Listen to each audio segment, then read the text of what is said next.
What's up, everybody? Welcome to another Straight Shot Post podcast. We got to come up with a name for our podcast. I think we're going to steal the Creative and Accounts podcast from my own other podcast.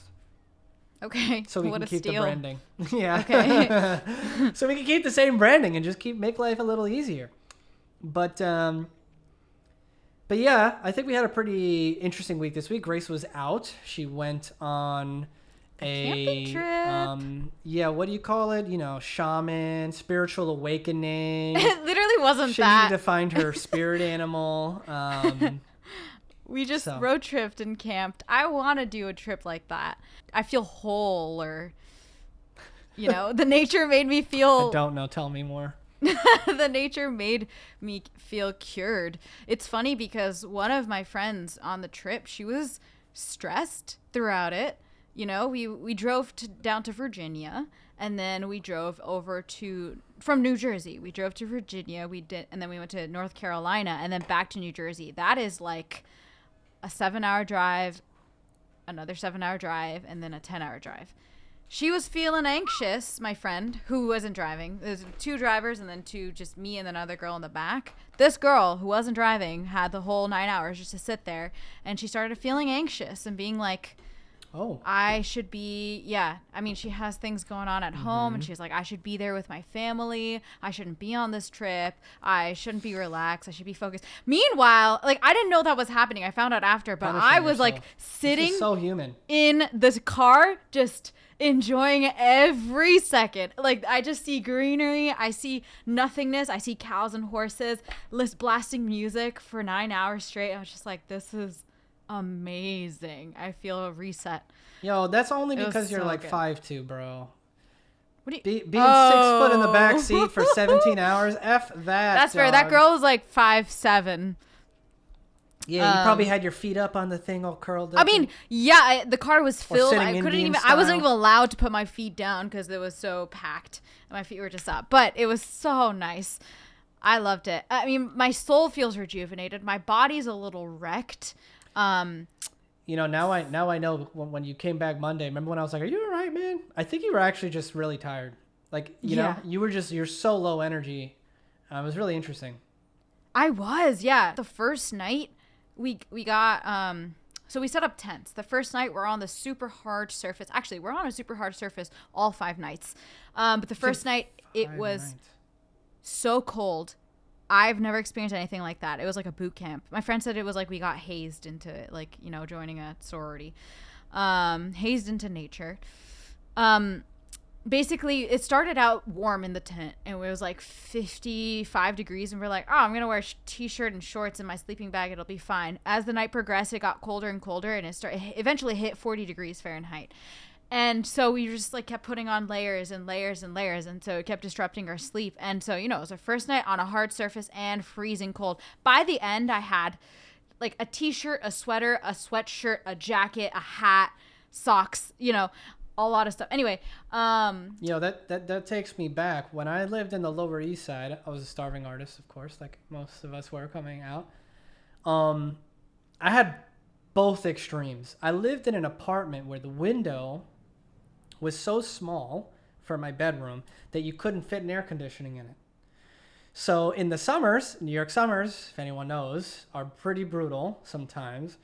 And I had no AC, so I would freeze full trays of aluminum. I would freeze them in the freezer. And I would take out the tray of aluminum and put it next to my bedside and then put a fan on it. So that as the water melted and evaporated, or whatever, as the ice melted, the fan would blow the... Wow. Yep. And then I would put a towel around my head and I'd put my wrist in it as it melted. I'm not joking. This was That's the life hack. Wow. Yeah. So, and then in the winter, that year, the heat went out in the apartment, one of the pipes broke or something. And I was I could not have wrapped myself in more things.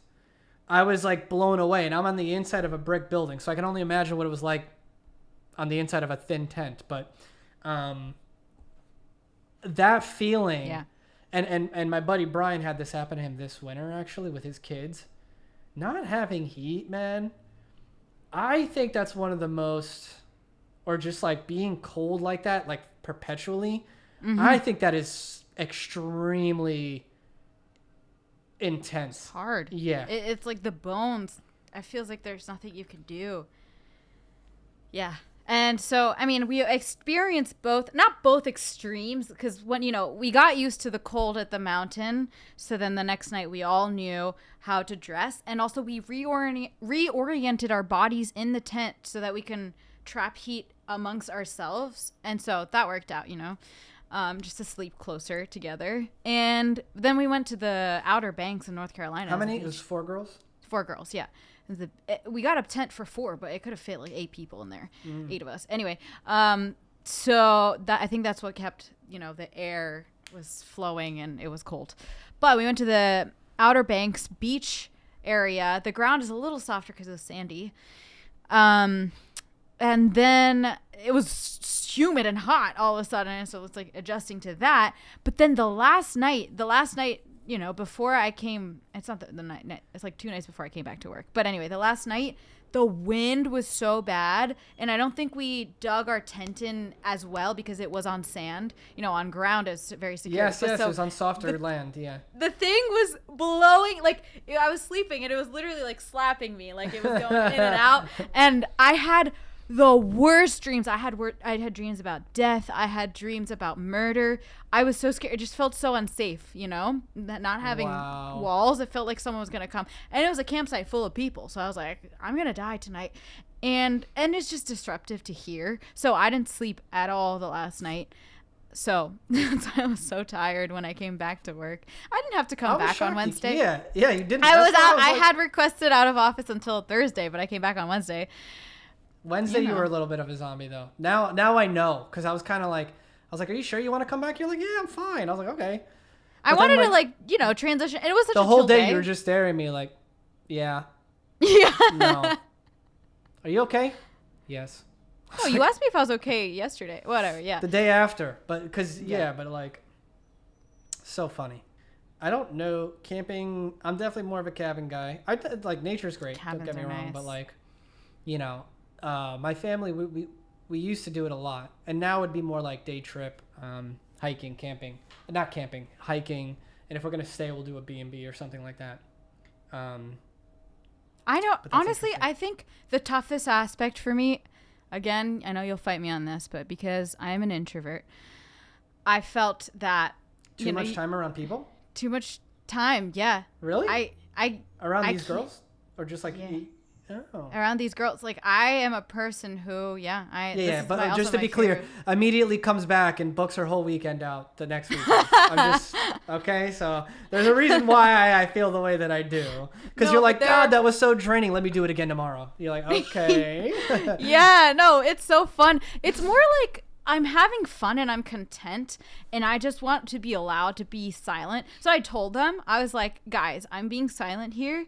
It doesn't mean I'm upset. I'm just chilling, and this is my chilling. And I've had you know what, dude? I have to do that too, because my I'm a big Puerto Rican family. Whenever we're out there, and they're like, "What is he doing? Why is he like all the way over there alone?" And I'm like, I just want to be at peace. Alone. A lot of my friends would be. You know what? A lot of my friends. There's a story. If Kim and PJ ever get this, I hope maybe it gets clipped and thrown up. There's a story. They call it the Epiphany, because I called it the Epiphany. But basically, I have very close friends of mine who have been together since freshman year of high school. Okay, the most classic high school, sweetheart thing ever. And let's see, when they were getting married, so I was maybe like in my early 23, 24. Like they came out of college, they started their careers, they had a really good plan for themselves.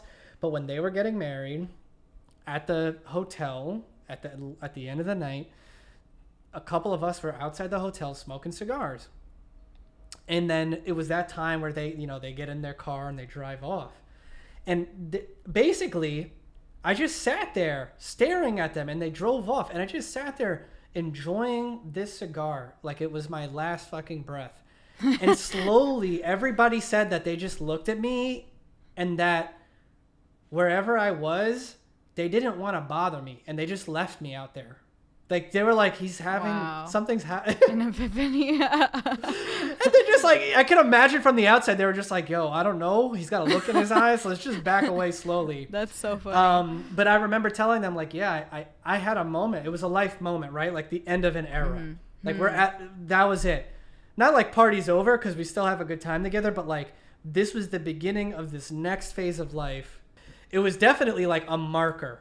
And there was a lot of things related to friends that we had lost at the time, a whole bunch of stuff that came together that was like, wow, we've been waiting for this thing. It happened. It was just as beautiful as I imagined.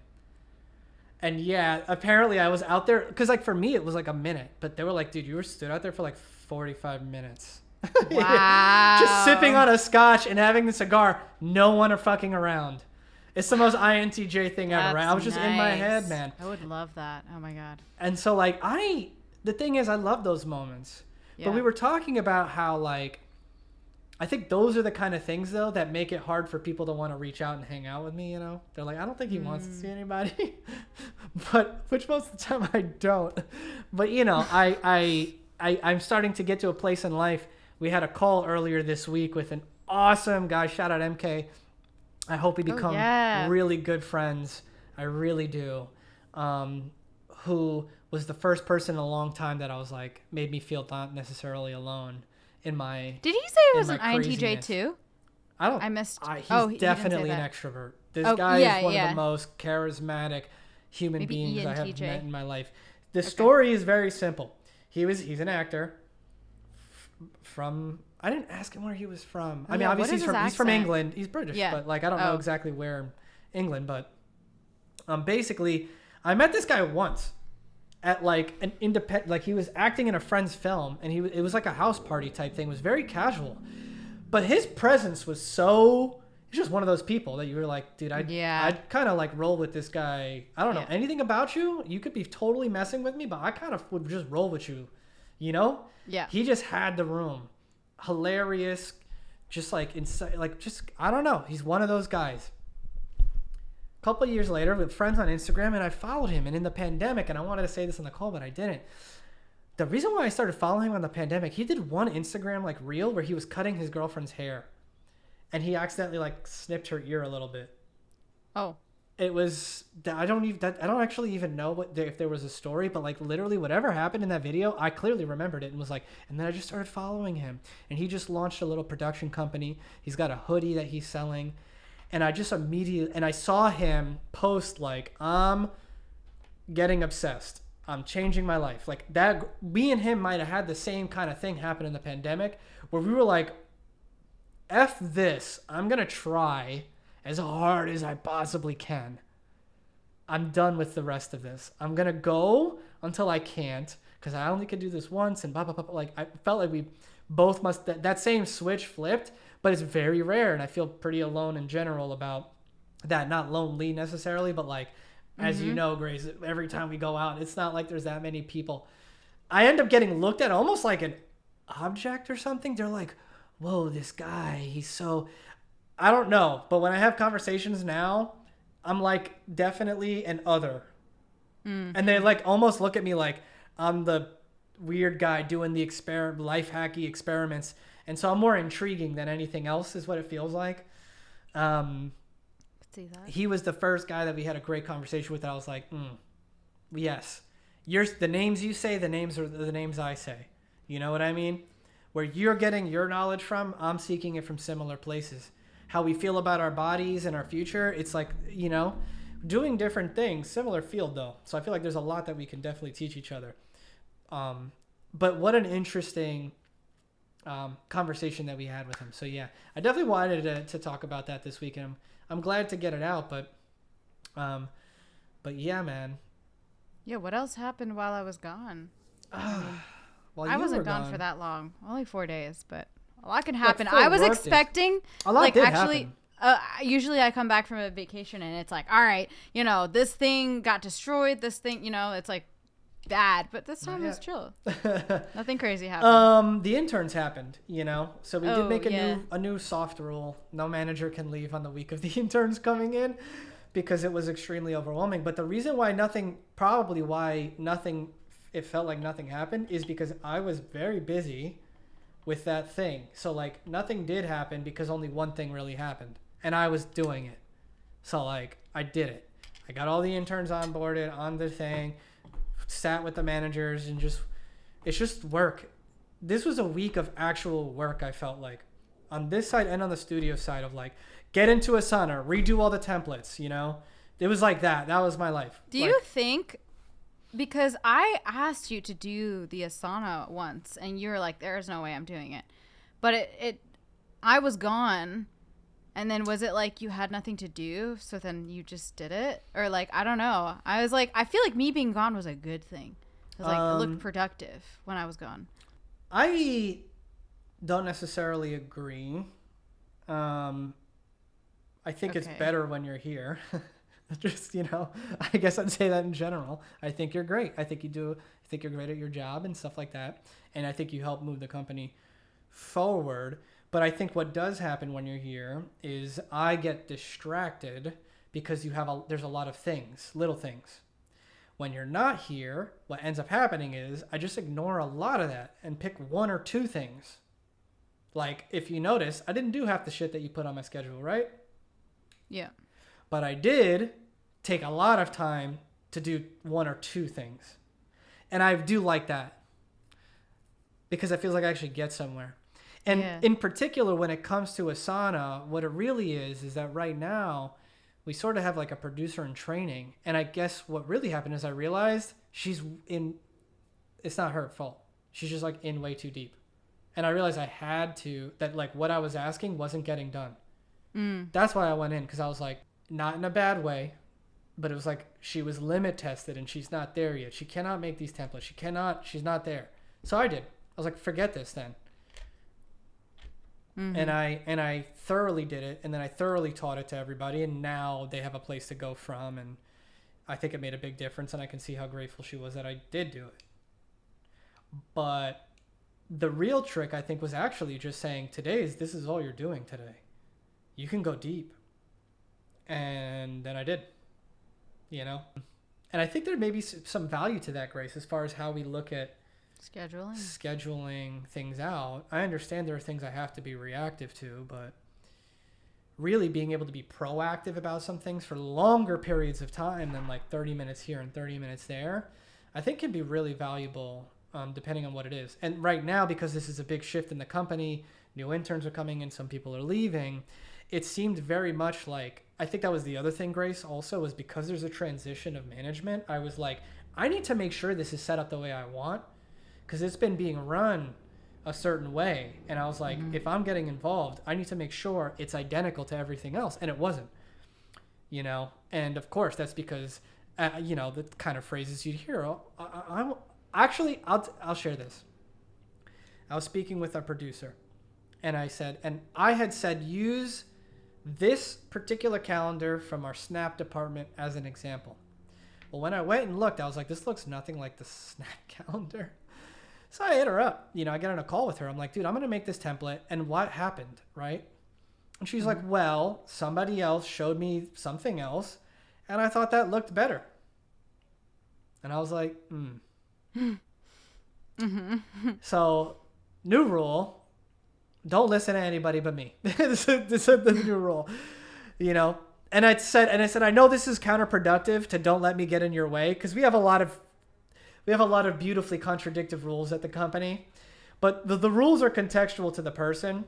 Don't let me stop you from doing your job is a big rule that I give to all my managers. That's a big rule. Don't let me stop you from doing my job, but also from doing your job. From doing their jobs. But also, if I call, respond immediately. And I'm the only one that you have to do that for.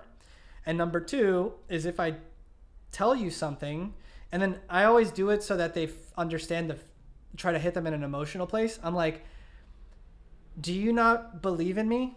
Do you not think that I put all my time and effort in to give you that direction, to make sure that it was the right thing? And then they always feel so bad. And I'm like, okay, good. Like, that feeling is the thing to remember. Like, that feels mean. It's not done in a mean way. Here it sounds mean, but obviously I'm not saying it making people cry. I'm just trying to frame it so that they understand that at this company, of all the people working in different areas, currently I'm the one that's putting in the most time and effort to get it right. Not a bad thing. It's just what it is. So if you're hearing from different perspectives, let's have that conversation. I said the problem here isn't anything other than that you didn't ask. You didn't say, hey, I saw this other thing. I think it could be better. Yeah, let's talk about it. Do you see?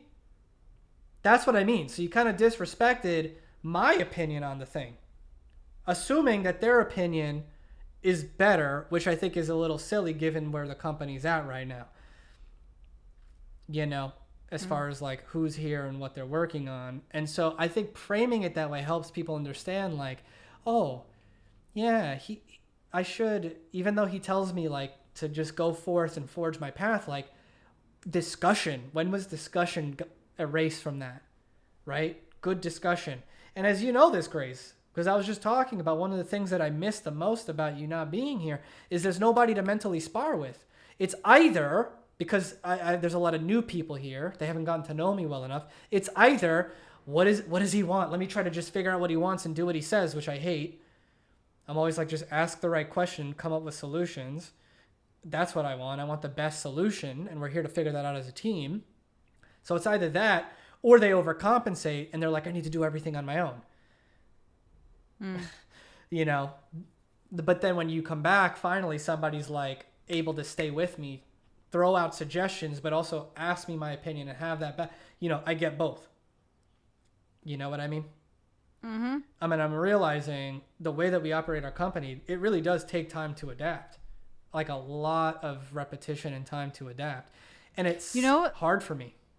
What's funny is that I noticed big time this culture apparent when I went on my trip, because there were many collaborative moments, like we run into a rattlesnake, we get stuck in the sand in the car, we don't know how to set up the tent, many things happen. And first of all, there's 4 of us, and 2 of them one of them has had really like a lot of camping experience. Another, I think, kind of like next level, but like those 2 have had camping experience. And so early on, in the very beginning, when we had our first conflict to work through, I tried to help out, but then I soon realized I'm just making it worse, I'm like, the best thing I can do here is just do nothing. So from then on, I just made that decision instantly, and I didn't think twice about it, because I'm like, they know too many cooks in the kitchen. I'm gonna leave it to them. And then if they want support, I'll like give like labor, I'll do labor for support, but I'm not gonna put my brain in. I mean, I'll like think about it from afar, but I'm not gonna throw in suggestions unless I really think something's, gonna change the situation. And so that was one thing where I was like, I feel like in the past I'd have been like, oh my God, panicking, but I was just like, nah, it'll be fine. I'll just chill over here. And then second, I noticed this is something that you say a lot and try to, train people out of, but the thing with the girls saying sorry. Oh my gosh. I didn't realize just how much it happens. Every single thing was like, sorry, oh sorry, and there's like, sorry, can you give me that? Or like, I almost felt super dry when we were doing these, collaborative things like putting up a tent together, because I was just like, pass me that, and then they're like, can you pass me this? And I'm like, instead of being like, oh my God, yes, of course, like here, I just like, handed it. I felt really dry, but I feel like it was just, and I brought it up. I was like, guys, sorry if you find me being dry. And they're like, no, it's so effective, like keep doing you. And I'm like, okay, sure, I'll have to keep doing it. Yeah. But yeah, there were so many stars. There's this point where it literally, the putting up the tent, we stopped moving forward because the 2 people were just saying sorry to each other. And I'm like, guys, we get it, sorry. And they're like, you're right, we just got stuck in a sorry loop, like we'll keep going. And I'm like, that's yeah, amazing, dude. We gotta do that. That's what I want to do, is our short film. We've been talking about doing a short film using AI, and it's gonna be called the Sorry Loop. I just made it up. It's going to be called the Sorry Loop, and it's going to be based on that. It's a bunch of fucking girls trying to put up a tent, and it gets and because they're trying and that's what it is. They're going to keep trying to be nice to each other, and it's going to make it worse and worse and worse and worse. Yeah. Yep. I love that. That's what we're going to do. Pin it. Okay. Oh my. Really, I think it's always fun when, because I feel like both of us, when we step out into the real world and we come back, we're like, there's always a story or something of just like the way the world works and then the way the world works here. And it's interesting. And I think a lot of more of these, we'll call them divergent ways of living, I guess, like are starting to come out now. But they're usually from the crazy entrepreneur guys, right?